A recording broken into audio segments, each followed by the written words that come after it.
సమాజంలో ఏదైనా ఇబ్బంది పడుతుంటే ఆనందపడుతుంటారు వీళ్ళు. సమాజంలో ఎవరినన్నా కోస్తుంటే కొంతమంది సైకోలు ఉంటారు.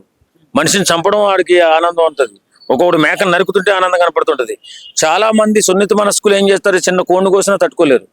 కాబట్టి ఈయన చేస్తున్నటువంటి ఈ కార్యక్రమాలు, ఈ మధ్య చేస్తున్నటువంటి ఈ పరామర్శలు కానీ, కార్యక్రమాలు కానీ, లేకపోతే ఓపెనింగ్లు కానీ, ఒక బెట్టింగ్ యాప్ లో డబ్బులు పోగొట్టుకున్నటువంటి ఒక వ్యక్తి, రాజకీయంలో గెలుపు ఓటముల మధ్య పందెం కాసిన ఒక వ్యక్తి, చాలా మంది కుటుంబాలను సర్వనాశనం చేసి సూసైడ్ చేసుకున్న ఒక వ్యక్తి విగ్రహం పెట్టడం ఏంటి, ఆ విగ్రహాన్ని ఈయన ఆవిష్కరించడం ఏంటి, ఆ ఆవిష్కరణలో భాగంగా వాళ్ళ అభిమానులు వచ్చి మన గంగమ్మ జాతరలో మేకల తలకాయలు కోసినట్టు రప్పా కోయడం ఏంటి?